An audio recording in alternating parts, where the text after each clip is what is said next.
You are listening to PatchBay on tymkrs.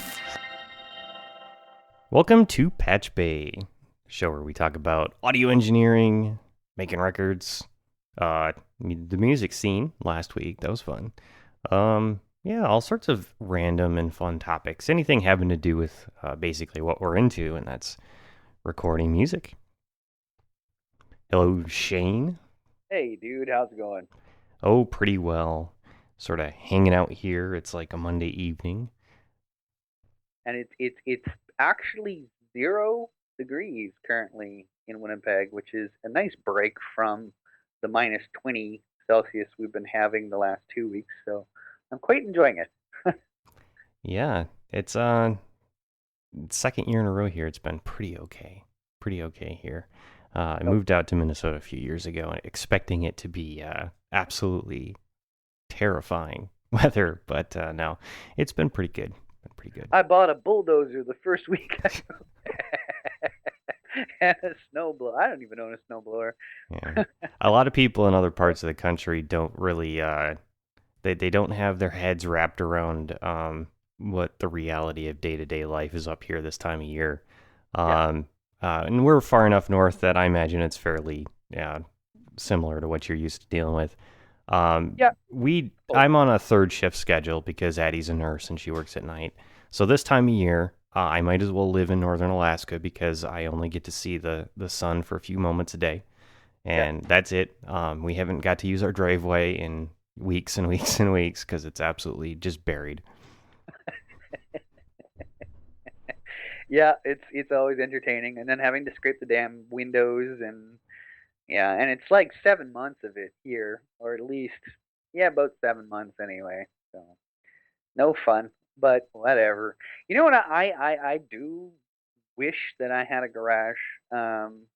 Just for I will park my car downtown at a parking garage just for it to warm up a little bit because it gets so friggin' frozen that you just have these chunks of ice that are just on the car all the time. And the only way to really get them off is to leave them in a heated garage for, a few hours. So that's I'll actually park it somewhere just for that sake and pay parking, So yeah, it's wonderful living in the cold. Although you get used to it. Every year I hate when it first shows up, and then I'm okay with it.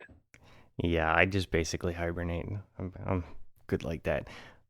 We actually have a garage, and I could probably set it up with heating, but the problem isn't so much not having the garage. The problem is that we've got this really steep driveway, and this time of year, forget about getting a car up here. It's just, you would need to have chains on your tires just to get up our driveway. So or a winch. Yeah. Just leave the car down there till spring. Yeah, it's always. I was gonna say I always find it funny when like somebody like Texas gets snow and they have like 2 snow removal trucks, for all of the city. Yeah. Like somebody got nailed, I think this year or last year, and Winnipeg actually sent some trucks down because it was like really bad, like because nobody had a snow shovel. There was no snow shovel anywhere, So I always kind of have a good giggle at that, but. Yeah, whatever. Anyway, what was the topic that you were thinking about? Oh, yeah. So this week I had a little bit of commission work, and occasionally these little jobs will pop up, and I thought I'd bring it up in conversation here in the show. So basically what it was this guy's producing YouTube videos, right? And they're sort of instructional videos showing how to use some PCB design software called DipTrace. And so he's a graphic designer, and he does board designs and electronics and all that sort of thing. But he's not really he's a musician, but he's sort of the type where he understands that if he were to do the job, he would not be able to decide this, that, or the other thing, and it would just get mired down by his inability to settle on, okay, this is good enough or this isn't good enough. So he comes to me and he's like, yeah, I need some intro music for my YouTube videos. Okay. And now this is a sort of thing where, I have to do this for all of the shows, and he watches all of them, so he knows that I can do this sort of thing. So he thought he would just say, asked me to do it, and I don't have the same problem of making the decision of, okay, that's good. There you go. There's a draft. Yeah, that works. Yeah. Okay. So I don't know. This sort of thing, I mean, it's a nice way to make a couple of bucks now and then, but I never really saw myself as a jingle writer, right? Right.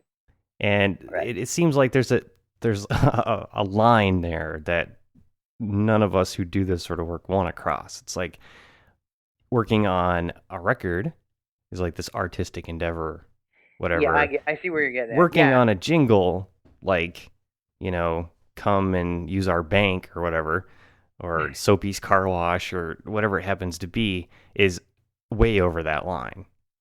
And I was just wondering if you've been, I don't know if I want to say stuck doing that kind of work at all. Yeah. No, I have. I mean, the thing is, you hit the nail on the head when you said it's sort of like artistic versus like making money, right? Kind of thing. Yeah, I do that all the time. I mean, there's not that every session that I do is kind of, kind of thing, but there's sessions that are artistic, and there's sessions that that I can be free, and I can kind of, I'm not scared to say, let's try this or let's do that. And then there's sessions that are like, sadly, sort of doing it for the money. Like, I haven't done a lot of jingles, but I've done lots of voiceover stuff. I've done lots of karaoke recording, of people, which is, it's still fun and it's still a session. What I've lately been sort of coming up with as a possible way of making some money in my own area. Everybody's got on hold music, right? Sure. And a lot of people, they don't have any kind of custom music. They'll just usually tune it into a radio station or something like that, right? So what I was thinking of doing was, we've got such a huge catalog of music that I could just use.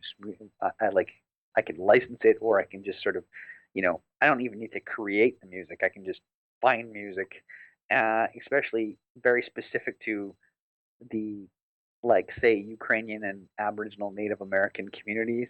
So let's say the Ukrainian dentist in Winnipeg. I've got tunes that I could use, right? Right. Right. And so what I'm thinking of doing as a side thing to make a little bit of extra cash, call these guys, say, hey, listen, you got kind of not the greatest hold music. I'll put together a CD with your own custom thing. I've got like 2 really good voiceover people, one of which is on the radio, like on a big station that I can use, and basically come up with a nice package that sounds super professional. And like, really, as when you look at like how much time it'll take to do, it's like piddly.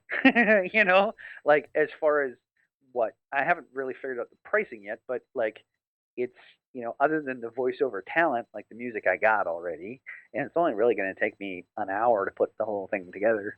Yeah. So yeah, there's stuff like that, and I mean, and that's like, I was actually watching some YouTube videos about like how to make money in the studio, and usually the jingle thing comes up, or somebody will suggest, oh, record a podcast for somebody, which is fine. I just don't know if, like, I'd thought about podcasting before, but like, are you gonna pay money to come into a studio and record it when you can just do it at home like we're doing? If you've got, so that I don't know about. But yeah, no, it doesn't bother me in the least. Did you have fun with it? Oh yeah. I mean, I don't mind doing that sort of thing, because it's like, if it were for Soapy's Car Wash, I think I might be a little bit more hesitant to take that kind of job. But this is the amount of artistic license that was there for me was completely, whatever I wanted to do would have been fine. It's, he likes the things that I've done previously, so he knew whatever he was going to get was going to be fine. Yeah, I was going to say, he was coming to the table with already a plan. I think it would be kind of weird being a jingle writer and trying not to fall into the same shtick of doing the like same thing. It could be really easy to say, here's the name of the company, 4-part harmony. Here's the phone number. Please call again. The phone number, 4-part harmony. it like I mean, I one of the other engineers that used to work for us. That's what he used to do all the time. That he made a ton of jingles, like tons. But this is back when like that was really the only promotion that a business could do was to promote on the radio. So, about 10, 12 years ago, jingles were like that was the thing, And then if you could write and you had vocal talent that you could, get really quickly to do it, and like I was saying, it doesn't take a lot of time to put something like this together, as far as the price is concerned. Now you can kind of it's when you're selling something that's custom like that, you can add a couple of zero to it, right? Yeah, you could, but it's a buddy of mine, so it was Oh yeah, cheap. yeah. Just as a um, as a I guess a way of making money for the studio. A lot of guys, nowadays do the like hip hop beat making thing, um, but there's so many guys doing that now. It's like yeah, it would be really difficult to make an honest living selling music to people. Yeah, and there's that whole aspect of it where I don't know if you're doing something like that. There's so much of it out there, and for I mean, how many hours does it take to do each one of those loops? It's quite a bit of work. I mean, people don't realize how much work can go into a simple little loop like that. For a half hour of work, you get two guys who know a little bit about something, show up and talk about it, and put it out there, and it's actually useful to a bunch of people. I think that's a little bit better use of our time sometimes. No, yeah, I totally agree. Actually, every time somebody comes into the studio and wants to do hip hop and they'll ask me if I've got beats, I'm like, you know what? I gotta charge per hour. Like this is gonna be a $200-300 beat by the time I get it done. There's tons of guys doing this who are bigger hip hop heads than me.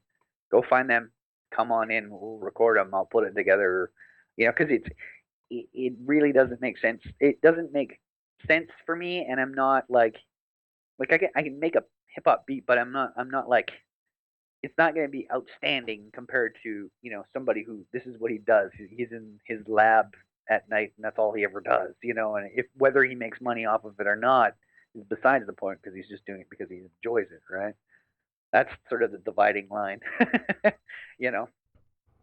So yeah, I think I was pretty much okay with it. It was good. It was fun. Spent a few hours, knocked out a couple of them for him, and threw him over his drafts. And I made sure to master the drafts, just in case he liked them a lot. And he did like one of them enough where he There you just go. wanted to use it right out, and that saved me some time having to go back to it. So, commercials on the radio used to be the thing back in the day, but these days people are branding online, and if they've got any sort of media that they're putting out, be it a video or a podcast or anything like that, they need this kind of thing. So I don't know. It's something to think about out there, guys. I mean, if you have the ability to make this kind of stuff, yeah. Oh yeah, for sure. I mean, like even people doing independent movies. There's so much. Even just like yeah, people just doing YouTube like sort of videos or web blogs or whatever. Um, it's much smarter to go out and get some custom music than to run the risk of having your stuff pulled off YouTube because you're using somebody else's tune that's copyrighted. Not that that happens that often, Oh, but it happens it all the does happen. time. It happens Yeah, so constantly, even to me. And I'm using all my own 100% original content. They'll still pull it down. they'll still pull it down. Yeah, Yep. so if there's ever a question, so it's good to get. Well, there you go. But it's still good to get your own stuff because then it's yours in its entirety. Yeah, Other you than can stand up next to it and say, "Yo, YouTube, put it back, or I'm yeah, gonna complain." And then they'll be like, "Who are you gonna complain to? We're an automated system. You yeah. cannot resist the Borg." I'm gonna complain and I'm gonna go to Vimeo Yeah, and not I'll so come much. back to YouTube. That's kind of the bugger of it, eh? Yeah, there's Damn there's no YouTube, damn it. alternative. You just kind of have to play by their rules, really. Like there's like one guy standing out front of YouTube's office with a sign. Put my crap back online.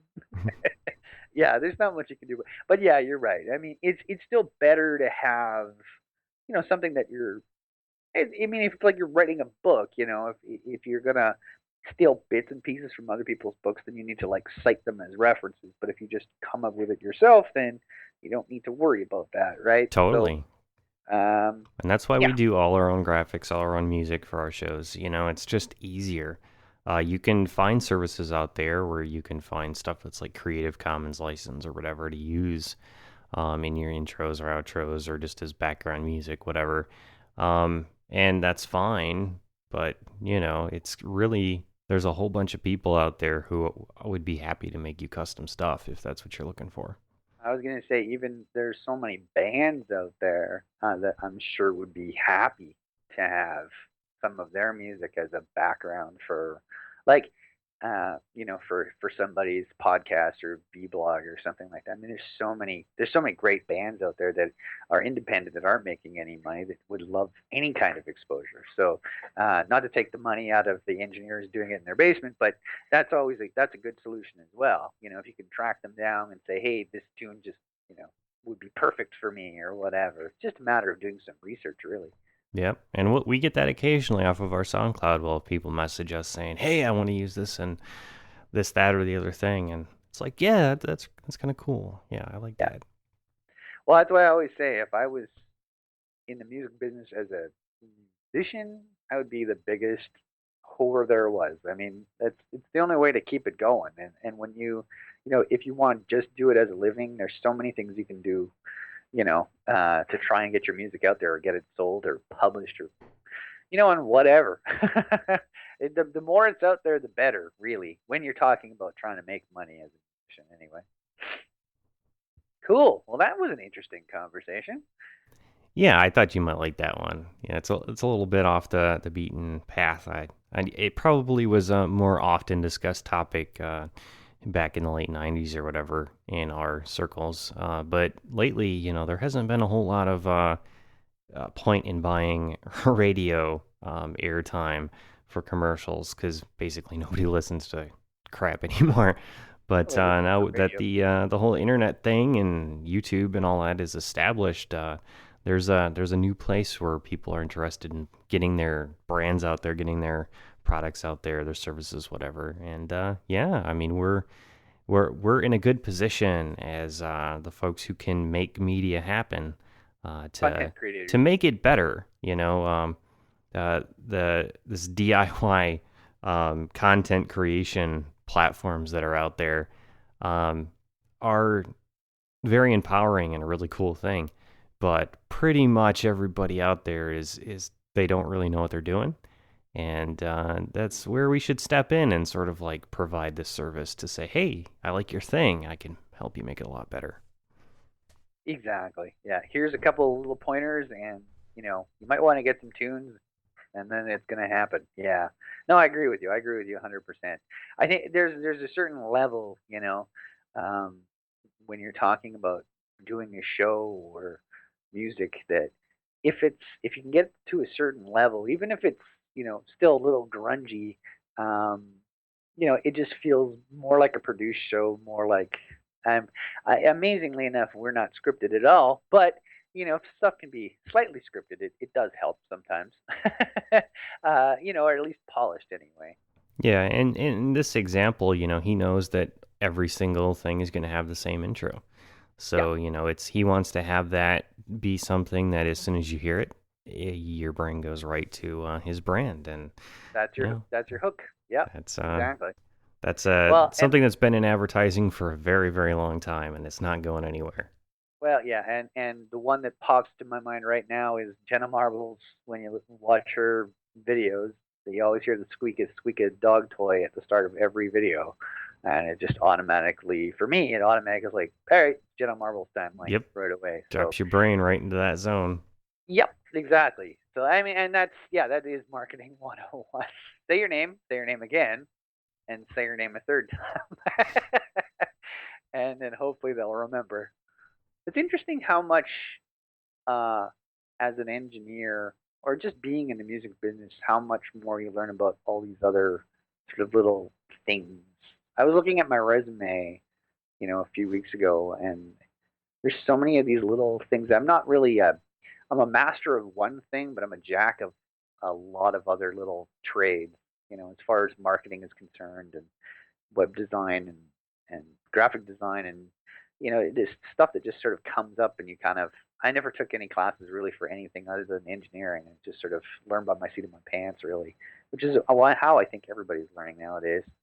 Yeah, the way that we decide what we're going to pick up, especially once you're out of school, has very much changed in the last couple decades here. The internet has changed a lot of that.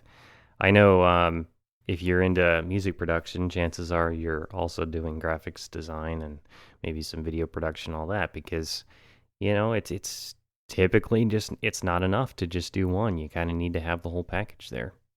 Yeah, they all kind of go hand in hand, and I've always kind of wanted to, not that I've ever really done a lot of video stuff, but I've always kind of wanted to shoot something, like a short or um, some kind of zombie type movie or something, but like do the music for it, do the sound for it, do the write it, get somebody to give me a hand shooting it.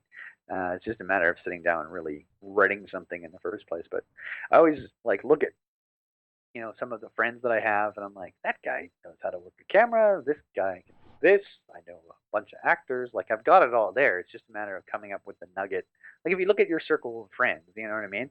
There's enough people there that you can probably build something pretty interesting. You know what I Yeah, mean? my circle of friends could build a moon base if they felt like it. I swear. Yeah. Crazy smart.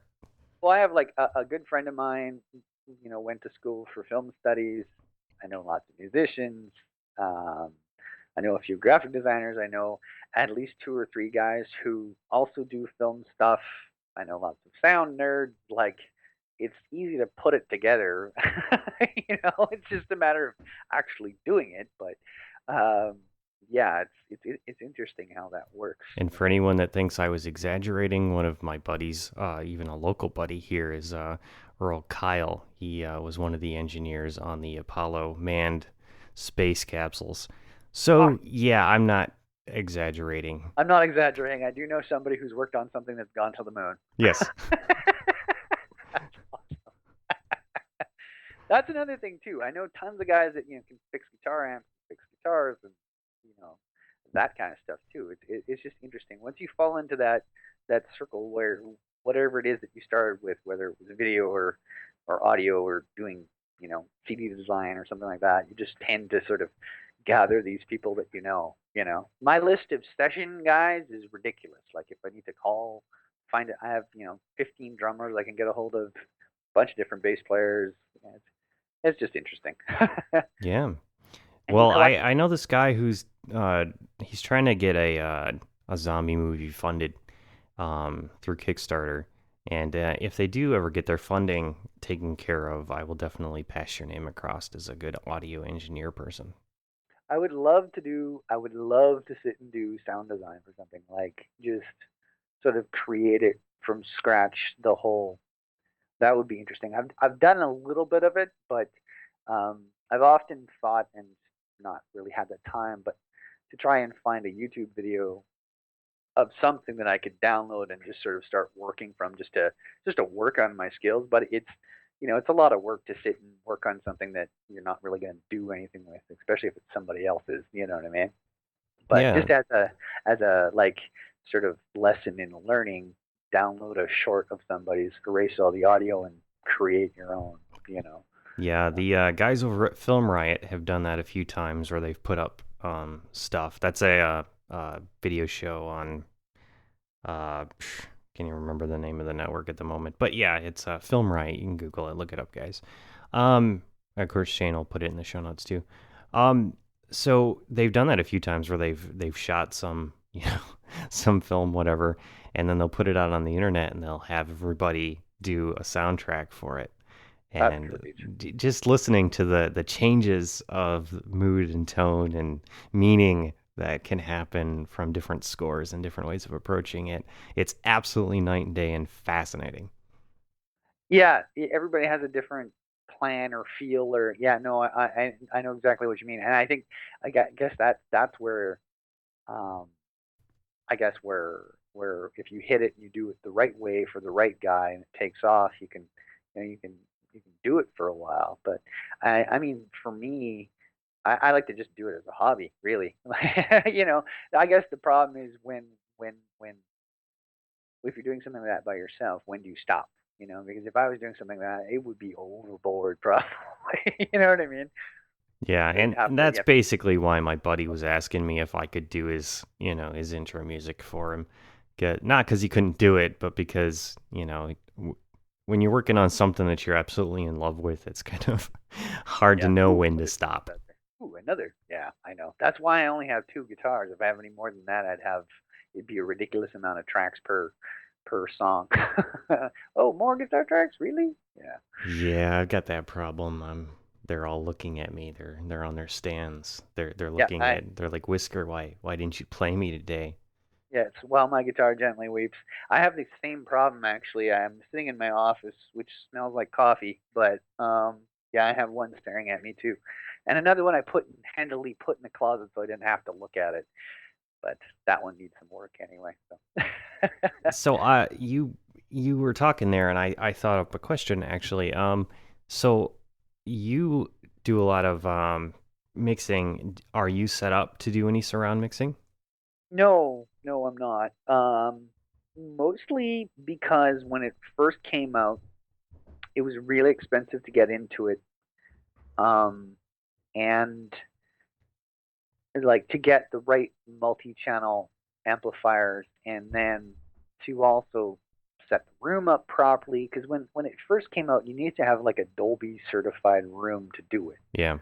um, and you also needed specific Dolby encoding 5.1 audio software. Like there was programs out there where you could mix 5.1 and 7.1, but the actual encoding of the 5.1 file you needed specific software for, which kind of came with the Dolby specialization of the room. Um, so we never really did get into it just for that sake because it was really expensive.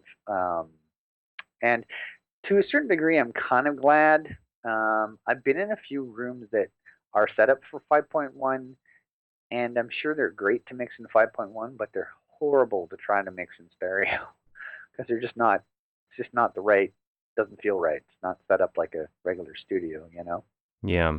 I personally, I'm a really big fan of stereo at this point in my life. I really kind of just dig that a lot more than Same I here. do the surround sound. It was kind I'll of give you an amen on that one. yeah, it was kind of cool to mess around with it when it was fairly new, and oh, the explosion is behind me. Hmm. Yeah. But you lose all the sound stage and all that sort of thing that's possible with a really good stereo setup. And I don't know, I think keeping that the magic of stereo is a really good thing. What I'm finding now too is that the Blu-rays that like I'm just listening on my um, TV speakers, but I've been planning on getting some sort of tower stereo speakers and then maybe a sub or something, just because the booms aren't boomy enough for me when I'm watching something. But they're using like a down mix feature to do this stereo nowadays. They spend more time on the 5.1 and they're just sort of doing like it's a down mix feature that sort of like compiles the 5.1 to sort of stereo. Um, but I'm just finding that the sound isn't as good on Blu-rays if you're watching the stereo. Like there's not as much detail spent worrying about it. Maybe I don't know, but Yeah, I well, if always they're find using an automated process of just down mixing it, then obviously, I mean, there's no human care taken on how it's put no. together. I like this is from what I've gathered from some of the stuff, but what I've really found is the real problem for me is the dialogue just always seems to be a little too quiet. Hmm. Like, and so I'm turning it up to hear it, and then all of a sudden the explosions and music happen. It's like, holy crap! Like, it's just like I'm like, why don't I have a compressor? Just like I almost feel like, give me the damn controls so I can do this as myself here in my hand in my Doritos Totally. Yeah. because it drives me up the friggin' wall, you know. But especially with the Blu-rays now, I'm finding it's really like I don't know. It just doesn't sound right to me. Yeah. Uh, but yeah, I don't know. And the bugger of it is like I used to have sort of like the Walmart kind of 5.1 system in my living room, which it was really cheesy. Um, and in half the time, I never even had it set up in 5.1. I just had all the speakers on like by the TV, kind of. Like there's the audio guy with nothing correctly. Well, because I have cats and they they'd fart around with the cable and Yeah, something yeah. over, and it's unless you have a giant ass room, it doesn't really work. I'm totally stereo. If they did it right, I'm totally stereo. Or they gave me faders, one of the two. Yeah. Well, we're out of time for this Cool. week, but after we turn off the record here, I'll give you a little tip that I picked up for helping with that problem that you just mentioned there. It's not really like a recording thing; it's more of a home theater thing. So yeah, we Cool. won't include it here, but thank you everyone for listening. We very much appreciate it. If you could pass it around to your friends that are into this kind of thing too, that would be great. You guys can find this show every Friday, patchbay.tv. There's an RSS link on the page if you want to automatically get it on your phone, your iTunes, whatever. Or you can just listen to it right there, push play. And that's it for us. We'll see you guys next week.